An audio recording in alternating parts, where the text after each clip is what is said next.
my experience at the AMAs this year, next mission was to not make the whole trip a failure since they were not going to have another concert until Wednesday and my flight would be Tuesday morning. My friend was saying that they were going to be at the AMAs and I was like, oh my gosh, this is probably why I didn't get tickets because God wanted me to go see the boys at the AMAs.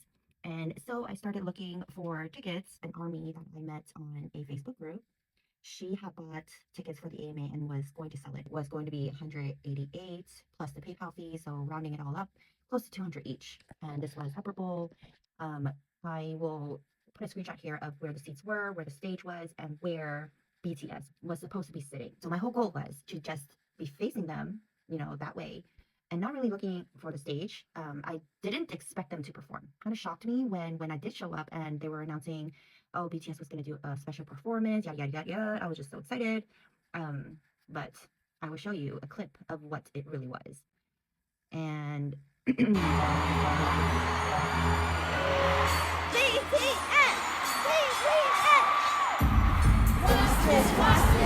ended up being just a video of the concert, of them performing Hooligan. And I've already been to 3 shows. So to me and many other armies around, we were just so confused looking around like, what's going on? Are they coming out? Like, we were just looking at every angle. Maybe they were just gonna like, boom, pop up out of nowhere. Nope. Later on to find out, they weren't even in the building yet.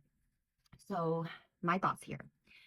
The AMAs really had the hopes that using BTS's name and everything to get views and to get people to come to watch the AMAs. For whatever reason, right? I mean, it's BTS. Of course, they're going to attract lots of views and everything from armies. And sure enough, I can tell you, I am 100% confident there was at least 95% armies inside the crowd. So, anyways, my experience of the whole thing, I ended up buying those tickets in the Upper Bowl, 180 each. I got it from me and my boyfriend.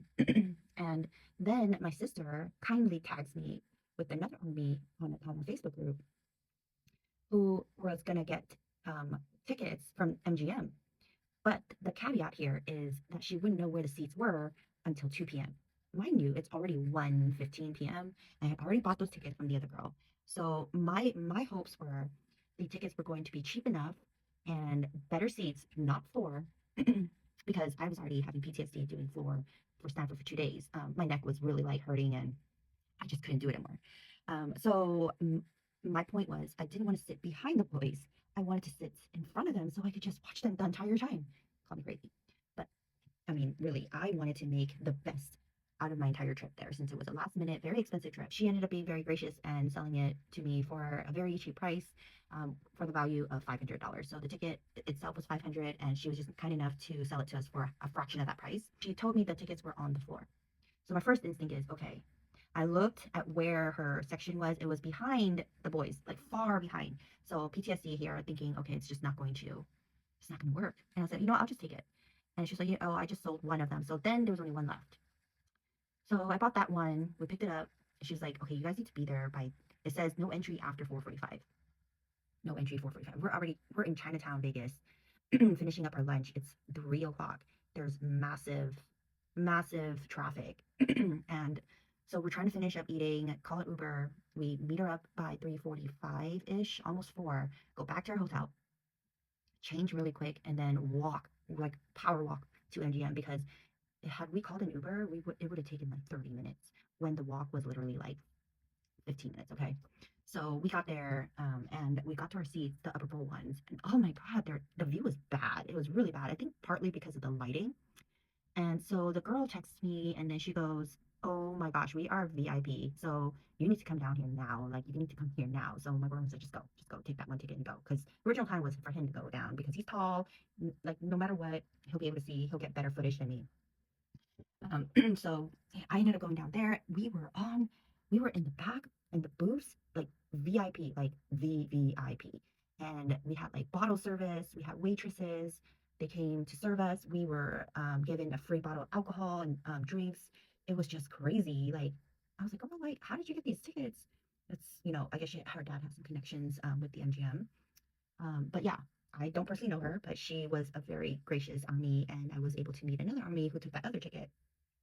And guys, I shook Queen Latifah's hand when she came to present a portion of the show. She walked right by us, and I just stuck out my hand, and she shook it. I was just like starstruck.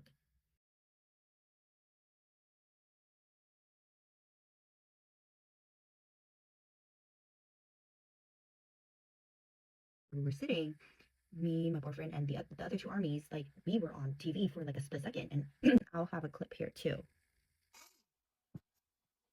Super quick. The chimney headband on. But yeah, it was just a great experience overall. Like seeing our boys in real time get their awards, present an award. You can see all these like huge celebrities like Busta Rhymes, Pussycat Dolls, Hilary Duff, Paul Abdul, so many celebrities I didn't think. Oh, Ludacris, so many. And Cat's Eye was there. EJ, you know the girl that sang Golden from K-pop Demon Hunters. Like, I even have a clip because we kind of snuck backstage just for a little bit, and we saw Cat's Eye kind of like doing a TikTok or like they were doing something for the camera, and that was kind of cool before we got kicked out. The whole experience overall was so worth it. I would do it again, but I don't think that opportunity will ever come again. So I'm grateful that God gave me this experience. Even though I didn't get to see the boys in, the Vegas concerts, always do stand by that belief that everything happens for a reason. But I do have tips on what to look out for next time if you do plan on buying last minute tickets or just doing something spontaneous like what I did. I have been reflecting a lot, and there's just a lot of things I would have done differently. And I think if I had made those decisions, we could have been at that concert too and gotten to go to the AMAs. I don't know if we would have been at VIP AMAs. I don't know, guys. What would you like? Would you have wanted to see BTS concert and AMAs, but not in the best seats, or miss the concert and watch AMAs in the VVVIP? Just see a bunch of other celebrities. Let me know. What do you think?